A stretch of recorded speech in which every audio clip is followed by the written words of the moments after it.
So hi everyone, my name is Clara Murani and I'm working for the Edible Cities Network in Berlin at the Humboldt University of Berlin. We are coordinating this project for 5 years now, and we are very delighted to have you all here today because we are introducing the Making Cities Edible, Cultivating Sustainable Urban Environments course, online course today. And we have a fantastic guest today talking to you about the edible cities and our approach to creating cities which are more greener, edible, and more resilient. And these are people are also fantastic tutors on the course and gave a huge contribution to that. As an introduction, I also have to tell you that the course is based on all the knowledge produced throughout the 5 project years of the Edible Cities Network project. We have like over 100 hours of videos by exactly 200 tutors and contributors from all around the world.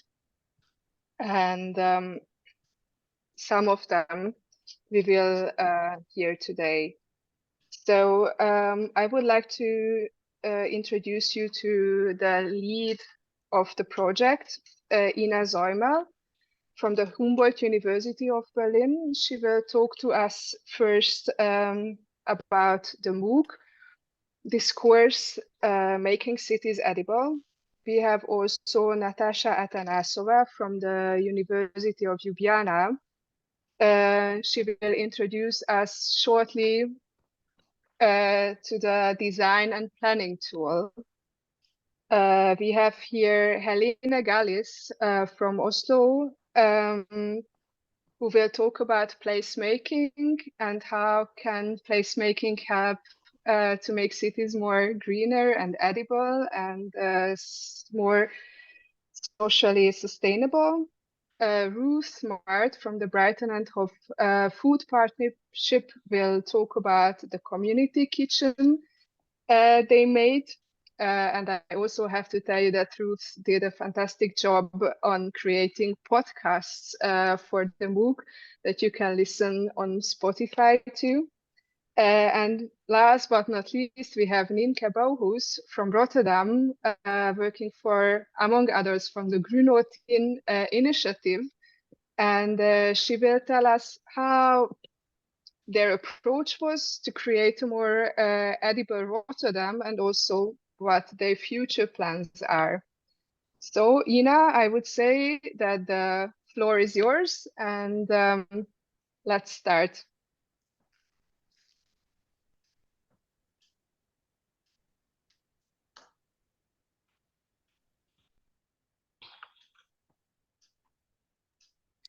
Okay, also warm welcome from my side. And Clara, thank you for this preparation and nice introduction.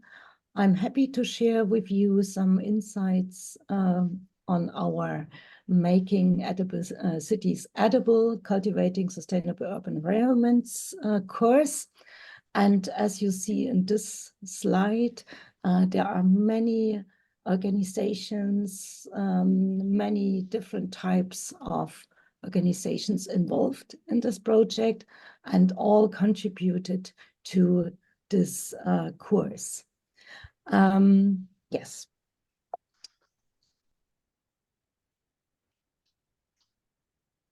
So to be all on the same page, I shortly introduce again, or I remind you on what edible cities solutions are.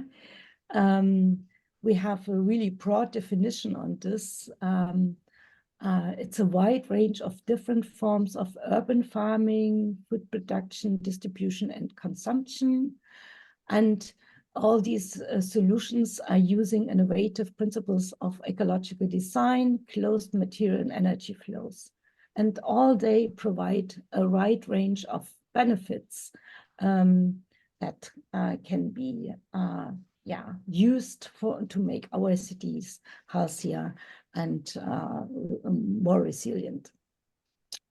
And all this knowledge on the benefits, but also how we could use these benefits in the cities and leverage these things. This knowledge is categorized in these different edible city solution fields of knowledge. Here you can see, first of all, the overall governance approach. So we have this field of knowledge where we share our insights and insights from all of our partners and practices on successes and also on mistakes that we can learn from this. This is one knowledge field. The second one is the economic valuation of edible city solutions. So it's about how to effectively create green jobs, how to save resources, how to reduce food miles and reduce health costs, as an example.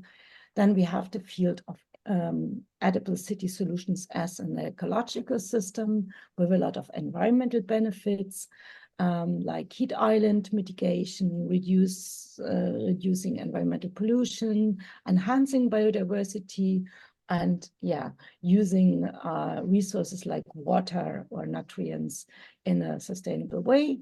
And we have the socio-cultural impacts of edible city solutions that are well known. So the effects, the benefits are regarding education, participation, improving or fostering local identity and commitment, inclusion, and of course also public health.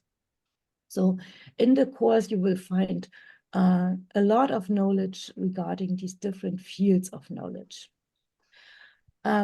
Our mission and this in the project we also used to produce this course was a co-creation strategy.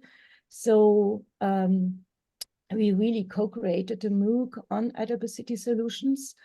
And the overall mission of the project, the goal, which we will also follow in this MOOC, is to mainstream edible city solutions as a strategic step towards the development of social, inclusive, sustainable, productive, biodiversity-friendly, resilient, and healthy cities. So the idea is really to co-create this with the citizens and to proactively change the urban environment to their benefit, and also to induce a paradigm shift of lifestyle of the citizens, of everyone, also of us. Ina, sorry to interrupt you, but I wrote to you in the chat, but I guess you're not seeing it, and people are asking you to please switch to the presenters. Like, we're seeing your presenters mode right now, not the full slides. Sorry. Yeah. Should I start again, or what? How we... No, At I the think... top.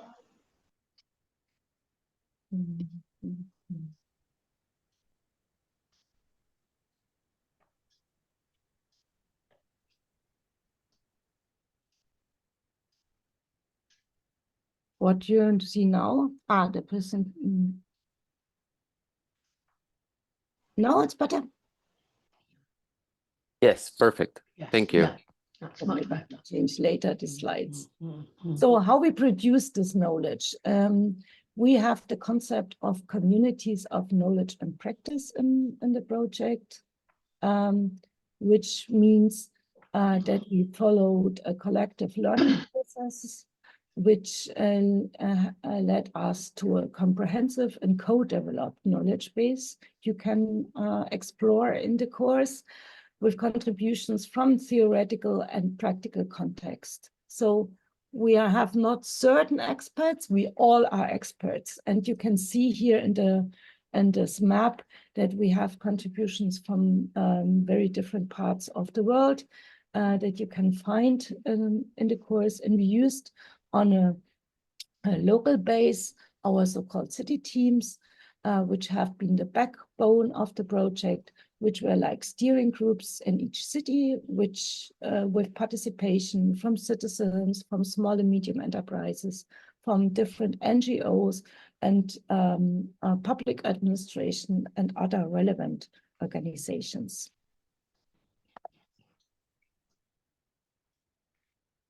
So how it looks, we have the vision, let's say, or the idea of a tree in the course of growing together. And we start from the bottom, of course. So the roots and the trunk of the tree is nourishing for well-founded decisions.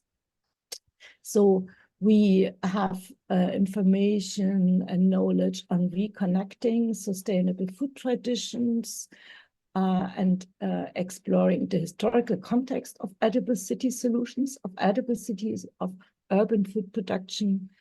We have fundamental guidance, also relevant terminology. We have information and experiences on how to co-create with all the different actors an edible city has. We have information on the role of edible cities in mitigation of crises and promoting urban resilience. And then we have a lot of branches that are like catering to diverse needs and interests. We have totally different approaches in there. So we have the perspectives and the experiences of activists, of the food community. So really community-based bottom-up approaches and experiences. And we have also the perspectives of the people that have been in the position of a city administration or an urban planner or a policymaker. So we also have insights into governmental top-down approaches and hybrids, of course, mixtures between both approaches.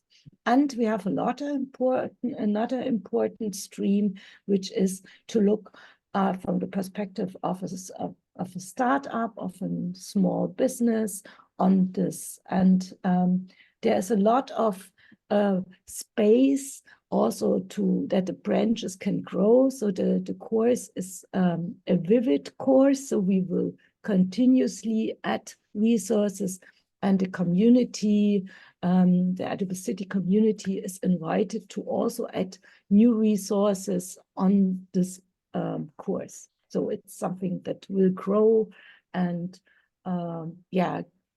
continue growing. And of course, we also have the fruits of our tree. So we are sharing, so the idea is to share your harvest, because sharing your harvest is caring. So the idea is that by the active contribution of every participant of the course, we can share our knowledge democratically. We can optimize this. We can do this in a eye-to-eye level, on an equal manner, without any borders.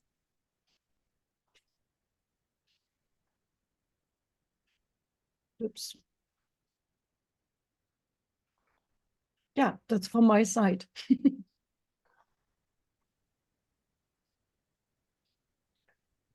Thank you, Ina. As we are really short on time, we have only time for one question right now, and we received a question in the chat from Christine Kleff, Verbandregion Rhein-Neckar, and she asks, are there any interrelations, linkages between the Edible City Initiative and the Slow Food Cities movement? Yes, actually, we have also some slow food initiatives in the project as contributors as well to the MOOC. So there are many interlinkages. Actually, on every regional level, there are networks, and at least I know from 2 or 3 cities where slow food people are part of the network, of the local networks. And of course, we are sharing also the MOOC in all the networks that are existing as a network of network in this idea. Thank you. As Ina was talking about sharing the knowledge, we will also introduce you to the platform a bit later. But first and foremost, I would like to introduce you to Natasha Atanasova from the University of Ljubljana, who was working on a very important tool that we have on the platform, which is for designing your edible city solution. Natasha. Thank you, Clara, for this introduction.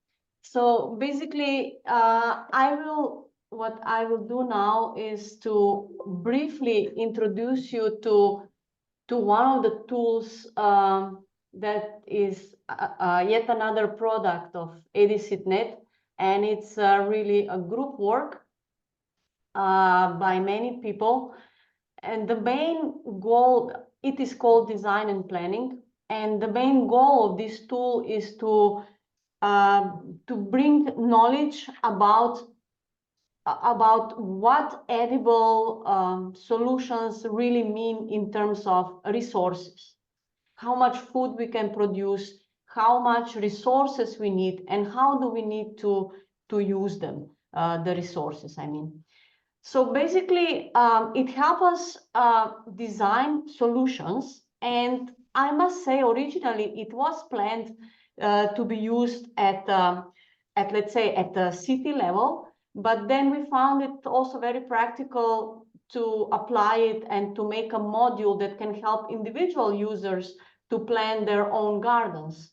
So it has two modes of use, let's say. One is individual scale planning for designing your own garden, and the other one is for city planners. And when I say city planners, I mean wide range of people that are dealing one way or another with the city, managing resources, creating gardens, and so on, and making decisions about the urban development.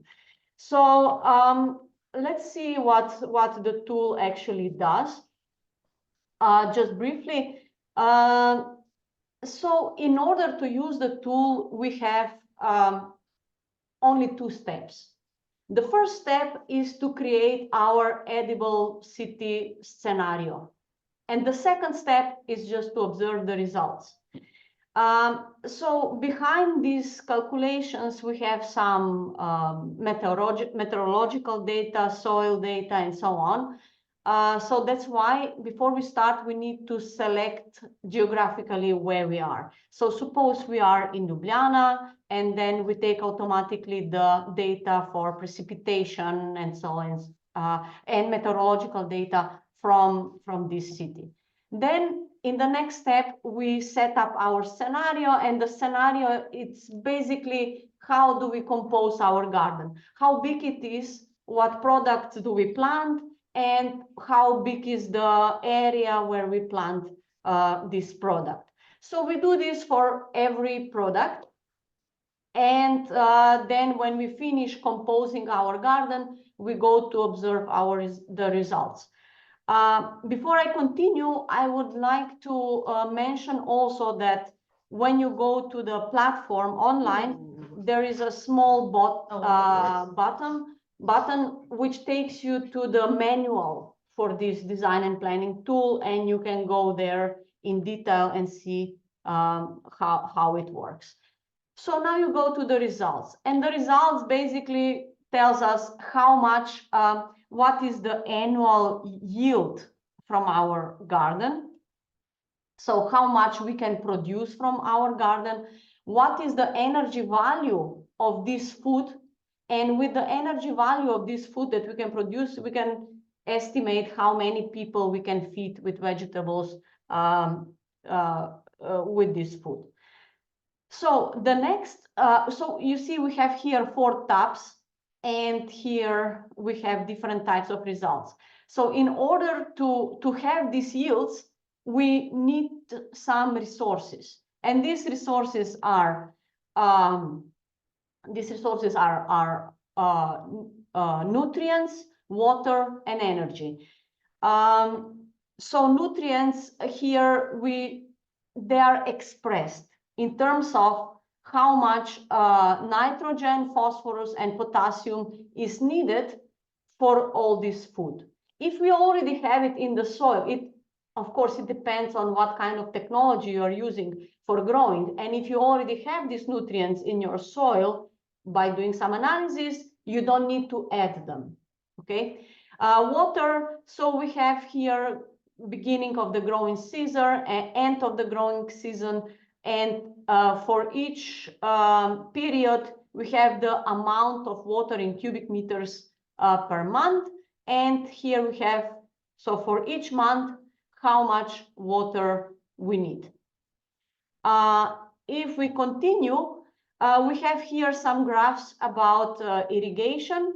For example, the dark blue line shows us the water demand for our garden, and the light blue is the direct rainfall. So we can see that in the summer months, we are a little bit short in water, and we will need to irrigate additionally. So for irrigation, we also have some modules, but I don't have much time to go into details for this, but we have some modules to calculate basically how much water you can harvest from your rooftop and then use it for irrigation. So for fertilization, we have added several types of fertilizers that we can use for our garden. And based on our demand, how much fertilizer we need, we have these following types.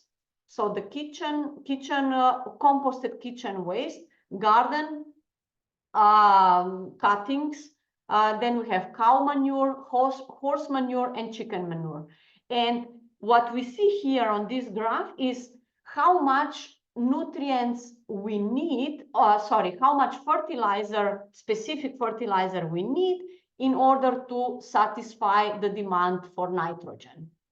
So if I implement, I don't know, 900 kilograms of fertilizer of garden cuttings per year or per season, then I will satisfy all the needs for nitrogen. And we have the similar for phosphorus and for potassium. Of course, you can do also combinations. But let's see the city planning. So in terms, please try again. So in terms of city planning, the results are really similar. The difference here is how we compose our scenario. So again, let's go to Ljubljana. And then here we have the map of Ljubljana, and we select an area. So for this area, we see all the land uses here we have, and we can compose. Basically, we have to select how much of specific area we want to turn into edible city, into let's say edible parts of the city. And when we select also the products, for example, we select a garden mix for some area, and for these products, we can then have the similar results as we saw previously. So you see, the difference is that here we have really some rough values for resources that the city planner needs to take into account if they decide to turn parts of the city into edible areas. And it really helps in planning the water management, planning waste composting, for example, and so on. These are the resources demand for this area, and the irrigation, we see that, again, the demand for irrigation is a bit higher than what we get from precipitation. So, and then we need to make the water management at a city scale a little bit different. Instead of using the water from the water supply system, we can simply implement large-scale rainwater harvesting for our gardens. So I will conclude here. This was just really briefly to show you you can use this tool for. And of course, we have plenty of assumptions in this tool that we need to be careful, and they are all listed in the manual. So we are talking about estimations. None of these numbers are absolute truth, and they depend on many external factors. So they are estimations that help us to plan our city or our garden. There are ongoing updates, okay, all the time. And we have also some calibration challenges, which means that we need to collect more data to check our model, how it works. But we hope that it will be used widely, and people will come back to us with some comments on what and how to improve. So it's I think it's work in progress for many, many years to come. So thank you very much. I will conclude my presentation. I hope I didn't take too much time. Thank you so much, Natasha. I'm afraid we don't have time now for a question. Let's see at the end of the webinar if we have time for questions. And I would give the floor to Helena Gallis now, who is talking about placemaking and social impacts a community garden can have. Helen, the floor is yours.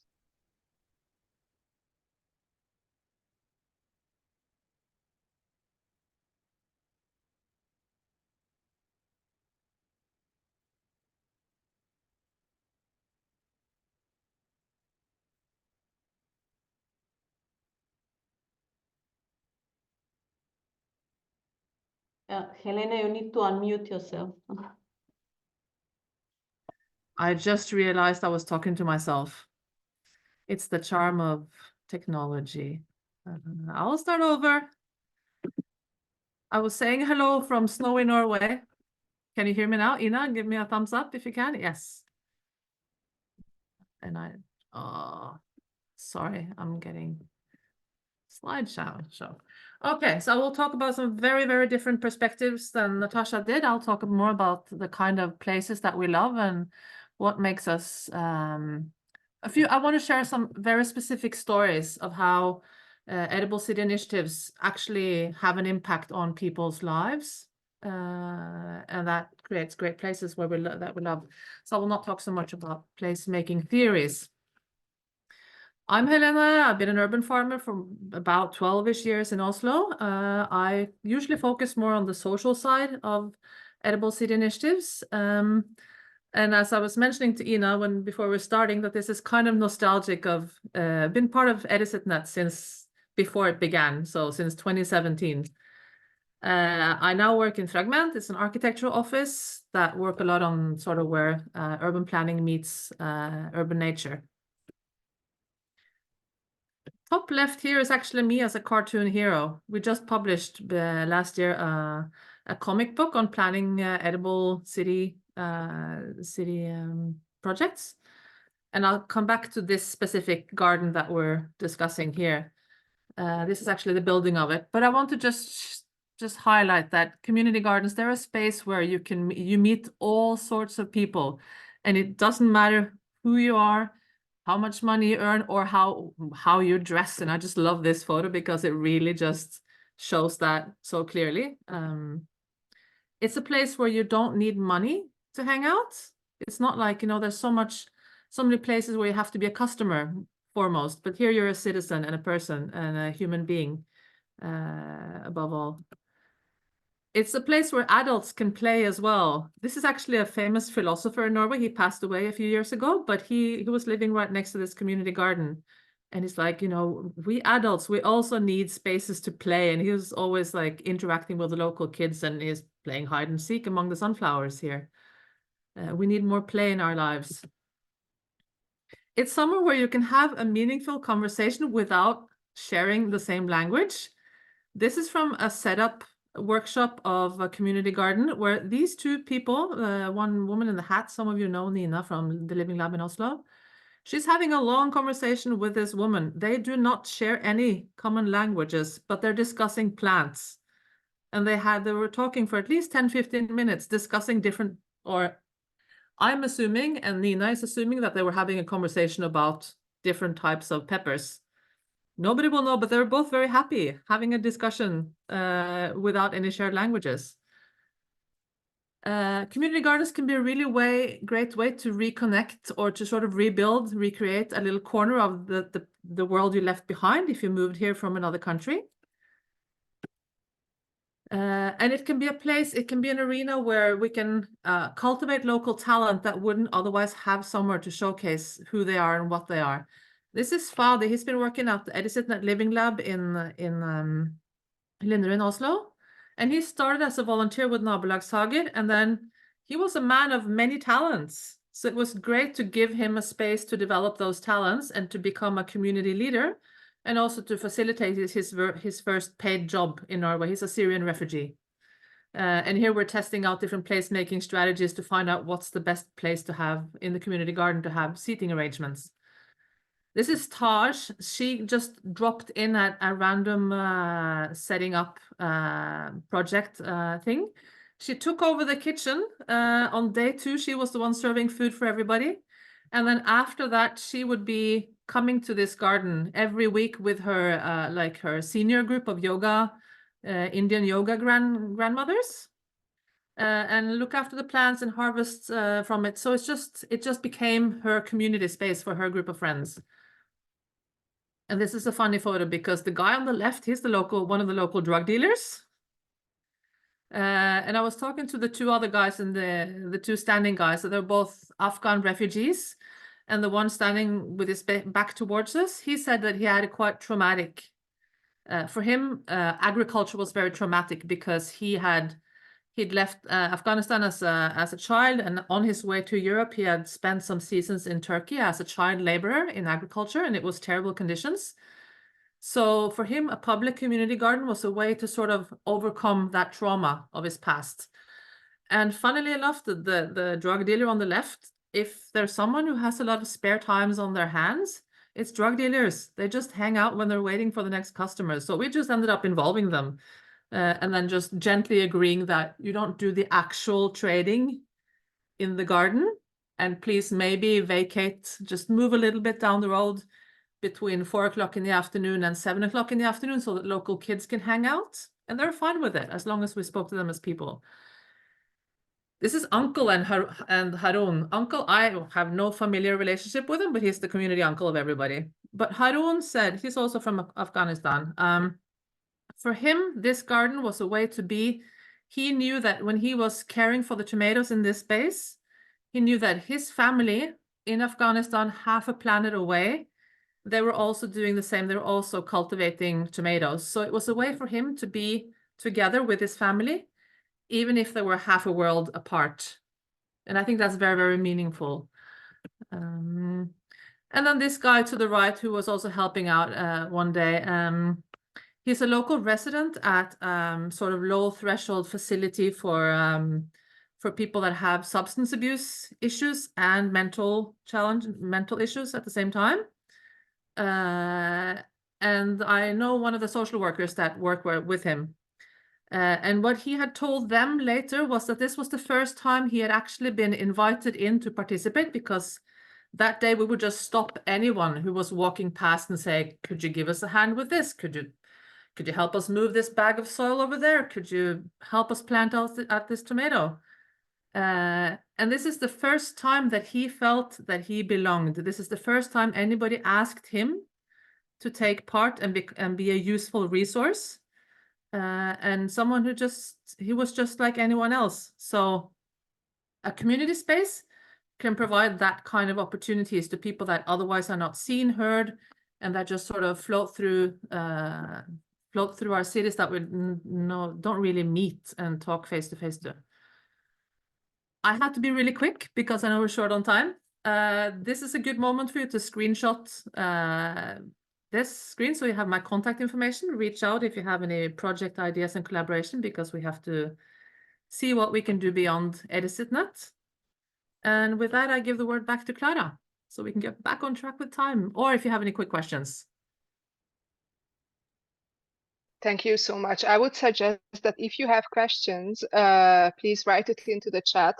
And then I would like to ask you, Helen, that you answer that in the chat directly, because I would like to ask Ruth Smart from the Brighton and Hove Food Partnership now to talk about the community kitchen and its role in the city where she lives. Ruth? Yeah. Can everyone hear me? Yeah. Yeah. Yeah. Hi everyone. It's really nice to follow after Helena. I'd like to hear about kind of like the social side of the work that she's doing in Oslo, and that works well with what we're talking about, which is the community kitchen in Brighton and Hove. I work for the Brighton and Hove Food Partnership. So I'll just quickly touch upon what a food partnership is, because they're quite crucial to some of the work we do within the Edible Cities Network and the model that this network is kind of built upon.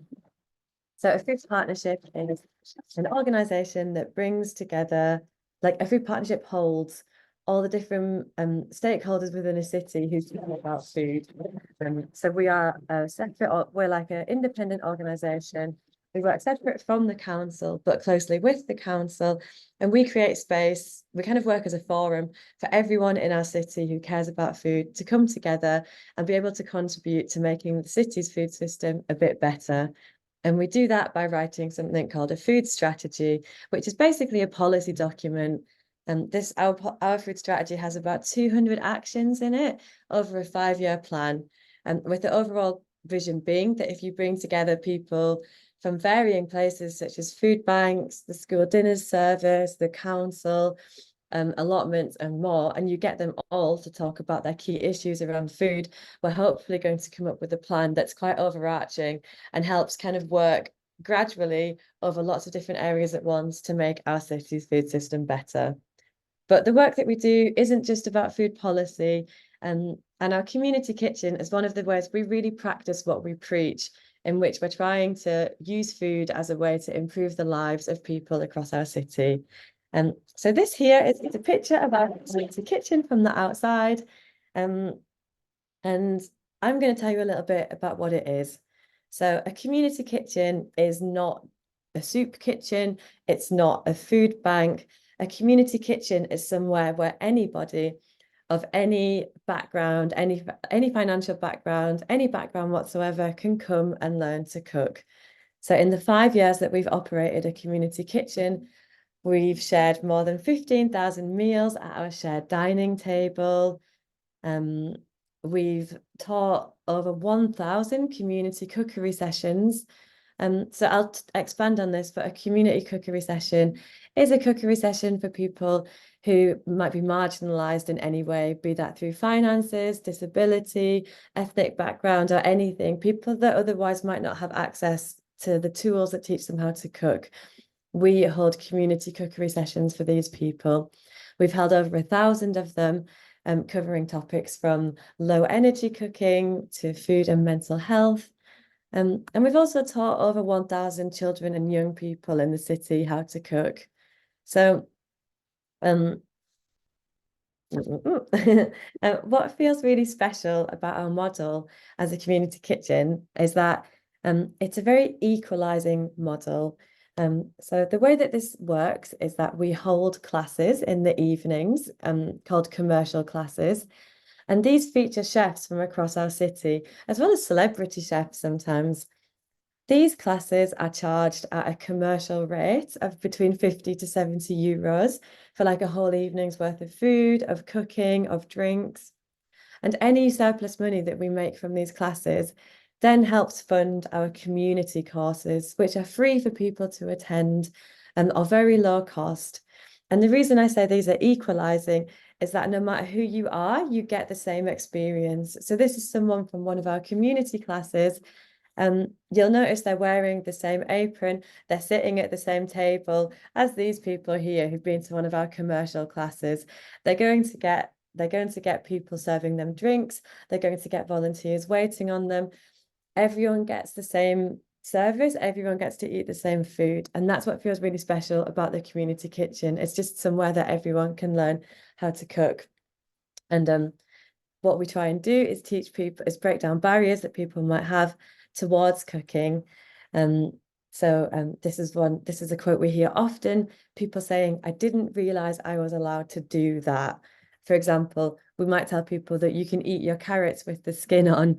And we try to be like a positive place to model to people that you can do generally what you want with food by having really encouraging chefs who work as a role model for people, just showing them how to be inventive with food.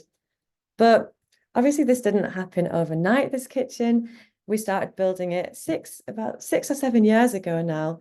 And as you can see here, this was not a kitchen when we started. It was an office building in Brighton that we had to refurbish. Just in case anyone's interested in setting up a community kitchen, we can tell you a lot more about it. But we had to have a vision, and we had to have people backing us to start with this, because a community kitchen doesn't just exist. You have to consider how you can make it accessible to people, like putting in disabled toilet, but also building hobs that can be adjusted by height. And I think most importantly, you need support of people who are interested in this journey with you, because we had to get a grant of 150,000 euros just to build this space. And then we had to do a crowdfunder within the city, where we got 30,000 euros donated to us to help us kit the kitchen out with things like aprons, hobs, fridges, freezers. This process of doing a crowdfunder was really important to us on this journey, because it showed us that people were interested in what we did. I don't think it would have been too much of a risk to build a community kitchen without doing a crowdfunder, because we wouldn't have realized that people cared about the work that we do. Yeah, because running a community kitchen is a big endeavor. And not just building the kitchen, but everything that goes into it. We have to have volunteers who help us with the work that we do. So the way that our classes work is that no matter what the class is, whether it's a commercial class that's charged at a higher rate or a free to attend community class, we'll always have volunteers. We have 2 volunteers per class, and they just help create a friendly environment for people. They wash up, they make people feel welcomed, and they just make sure that the chef can focus on teaching people. So we need committed volunteers. But there's also so many things you don't realize you need until you've set up a kitchen, like a system for untangling all your aprons when you wash them, or a system for washing all the aprons, or a system for managing your volunteers. There's a lot of work goes on behind the scenes to set up a community kitchen. And I think we wouldn't have been able to do this if we weren't already very established within the city as a food partnership that had been, at this point, working in the city for 15 years, teaching people how to cook and grow food. You absolutely need people who believe in the idea of a community kitchen and the vision. And thankfully, we have so many of them that actually we're always oversubscribed with volunteers. I'm sorry, I was checking the time. I don't know if I'm overrunning. Yeah. So I'll just quickly whiz through in a tiny bit more detail what we do. So these are our we hold commercial classes, and we work with chefs across the city. Brighton and Hove is a city with a lot of chefs. It's quite a foodie city. It's quite an affluent city in England. So we work with chefs. We platform chefs, and often they'll donate their time to us. So they'll hold a class. We get people to pay to come, and we get to keep the profit from the class, and we just pay for their ingredients. What's great about this model is that it's also very international. I think it's a way that we really get to kind of show up and try to be a diverse organization, because we platform chefs and food from across the world. We have community classes, and these are classes where people can learn like basic skills such as how to cook. They can learn how to cook low energy food. They can learn how to make their own takeaways. A popular thing that we do is teach people how to batch cook, where they will come and make like 5 meals and put them in Tupperwares and put them in a freezer so they've got food for the week. And again, like, it's very diverse what we do here. This is just a word cloud of some of the like different things we get up to, but it ranges from baking to affordable food to seafood. Yeah, there's a huge diversity in our community classes. And these are funded primarily through the evening courses, as well as some grant funding. We also hold private parties because it's a nice space, and this is an easy way for us to make money by offering the kitchen out as a place for people to have parties and to cook in. We would not be able to do this without volunteers. We have about 60 volunteers who help us out. And we try to use the kitchen as a place to teach people about composting. Because in England, we don't have, not every place, you don't have composting in every city. Food waste doesn't get collected. So in every class, no matter who's there, we show them how to compost their food.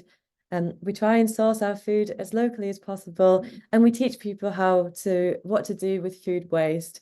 It's not like, it's just, we model by doing. So we model how to cook food, but we model how to be sustainable as well. And we wouldn't be able to do it without our volunteers, without our staff, and without hundreds of people across the city who fund us, support us, and are interested in our vision. And yeah, just to round off, this is just a quote from one of the participants of our classes. It really has impact what we do. This is a quote from someone saying, "I lost more than 10 kilograms from eating better and walking more. The change in me is huge. I gained confidence. I find small jobs on our community notice board, and I've started volunteering for the kitchen." So people who come to our classes end up volunteering with us. And yeah, the benefit on people's well-being is huge.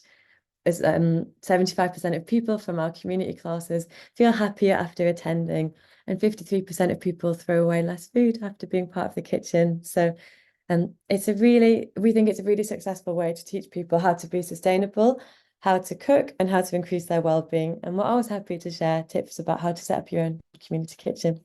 Thanks. Thank you, Ruth. Again, if you have any questions, unfortunately, due to the lack of time, please ask it in the chat, and Ruth, I would like to ask you to answer that there. And last but not least, let's welcome Nienke Bohus from Rotterdam, from the Groen U010 initiative. I'm not sure if I'm pronouncing it well, but I'm also sure that you will do that in a sec. Introducing us how they made Rotterdam edible, and also what are the future plans. Nienke. So thank you very much. Let's see if I can share the presentation. How is it? Yes, it's working. Great, thank you. So it was nice, Ruth, and also Helene, to hear your stories about what's going on locally. It's really recognizable. So in Rotterdam, we've been learning by doing. We are a living lab. It's part of the Edible Cities Network project, and we joined about 3 years ago. We actually took over from the city municipality of Rotterdam. They thought it was too bureaucratic. Anyway, we really enjoyed being in this project because we learned a lot. We were already working on our project. Groen 010, that's how we pronounce it. It's the area code 010 of Rotterdam. It's like a green association. We had set it up already, but it was really small, and the EduCitNet project came along and we got an opportunity to grow. So I will just show you some slides with people, because we think it's all about people who do the job of working in the green and making the city a more healthy and sustainable place. So actually we organized this process of growing a network. Our main goal, well, you can read it. It's setting up this network because we think it's important for people to work together on a citywide scale. So one of the most important things about growing a network is that you can make a nice planning schedule, but you really have to go with the flow. So this is one of the bigger lessons learned, is that there's always something that will come up which you didn't expect, but you do have to deal with it. So you cannot go on in a straight line. So this schedule where Paul is pointing at in this picture, it changed as we developed our project. What we did to grow is we developed 4 working groups, and they all worked on a different project. One of the groups was working on the lobby. and the lobby of the Green Initiatives, or ECSs, as many other people call it in this project, Edible City Solutions. We just call it Green Initiatives.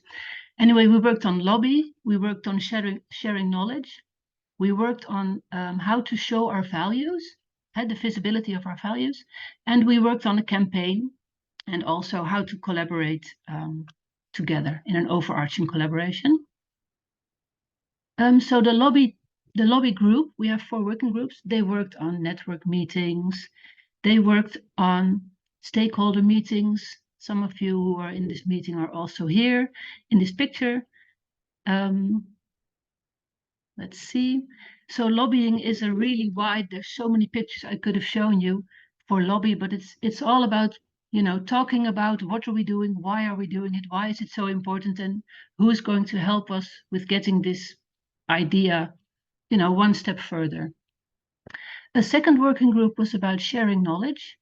So we did that on different levels. Like one of the levels is really great. We have this WhatsApp group. It has over 90 people in it citywide, and we have all kinds of discussions about compost or whatever topic is comes up. And then there's always somebody who knows something about it and can help another initiative further. We also visit other organizations that work in the green field. We present and discuss local frameworks and maps. We made this huge map, which maps out like 700 or 800 local green initiatives in the city of Rotterdam. And we also think that knowledge is power. You know, how does this work? So we want to share knowledge because we want to empower everybody. So we share this knowledge in formal, informal, but also combined networks. The third working group was about value and visibility. In this working group, we developed the diamond model. It came from Wageningen University, and I really like this model because you see different colored paper here on the table. So and there's also 2 models on the table in the picture. You can see that every facade of the diamond represents a different value. It's about biodiversity, educational values, social values, mental health, but also climate values, edibility. All these different values are always combined into these green initiatives. You have like multi-values. You're not just a nice community project, but you represent so many values, and you're really valuable for the city or for your surroundings.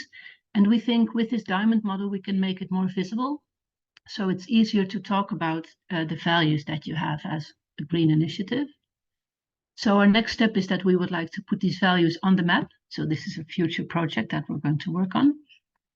And also showing these values and talking with other people about this. You create a common language, and it's nice to work together with municipality or water boards or housing corporations and also talk to them about your values and creating this common language. The fourth working group is about campaign. We are telling everybody that Rotterdam is a national park. So this is an interesting idea because we think, just imagine what if it would be a national park. How would we then work with the green spaces that we have in the city? What would we do differently? So this is a campaign that we're starting now, and actually it started. And I heard yesterday that there's also extra funding coming our way for this campaign. So that's really nice. So there's a lot of rangers involved, and these rangers are like individuals in the city that just want to do more with green. So they help out on all different places. They don't have to be involved in the initiatives, which we work with a lot, but this is also a way to get new people to be involved in the green space, and also many younger people get involved. So that's really nice about the campaign. Also, we did these really nice harvest dinners in collaboration with local cooks, local initiatives, but also the local or on the peri-urban parts of Rotterdam farmers. So this was nice. This took place in one weekend on all different locations. It was a really nice event. So we really enjoyed, I'm almost in the end of my small presentation, we really enjoyed being part of the Edible Cities Network. We really enjoyed the exchanges a lot. It was so nice to have a lot of you visit us in Rotterdam and to exchange thoughts. It was so nice to be in Berlin with so many people together. And actually, I think this project gave us time to achieve the goals that we already had. It's really important that you have time to invest in your organization, in these city solutions, and to work on growing the network. So we're hoping for more to come in the future. And I just wanted to thank everybody who we've been working with for these last couple of years. It's been great.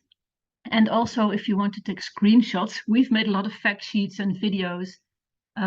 You can find them here. You can find them on the EduCitNet website as well. So yeah, we're concluding the project. So thank you very much.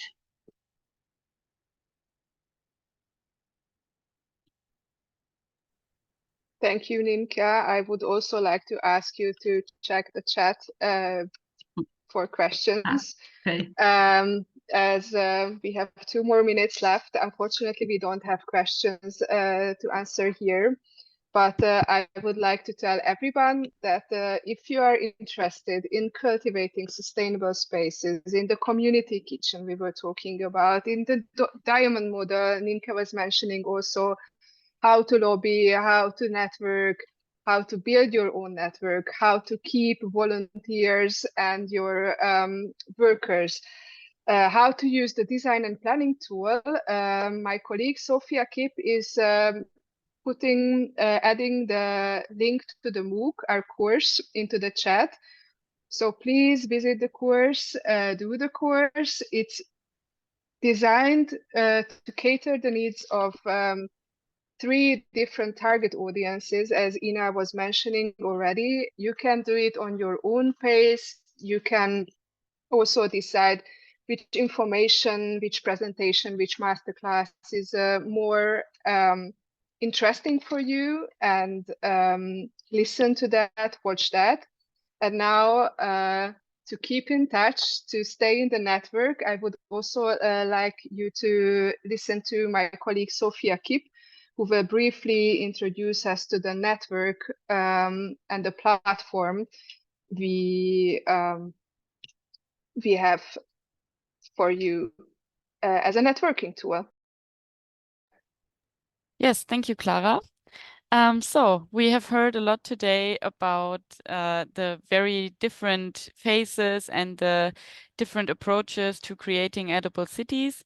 And if you want to really learn about it, you can go and visit our massive open online course, the MOOC, which I have posted in the chat. It is hosted on the HU Berlin Moodle platform.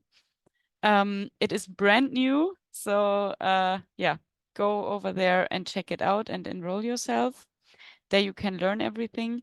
And if you are further interested in keeping in touch with the project after the funding ended, you can go visit ediblecities.network.com, and you find everything that we have been talking about here today. You find all the initiatives, you find loads of fact sheets, links to videos. You find the design and planning tool that Natasha introduced, and so much more. News, events, everything you can think of. And this platform is supposed to be a long-lasting digital representation of our network and all the connections that we made during the past 5 years. So if you are interested in staying in touch with everybody and with us, then go over there. And with that, I would thank you for showing up in this huge number today. It was really a nice webinar. Thank you for all our speakers. It has been wonderful to hear the different stories from you. And yeah, we have recorded this meeting. We will put it on YouTube for everybody to rewatch and to see again the presentations that we have seen today. And for everything else, go to our MOOC and to our platform. Thank you so much, Sophia, for concluding everything. Thank you for the time, and see you hopefully soon. Bye. Bye-bye, everyone. Bye-bye. Bye. Bye.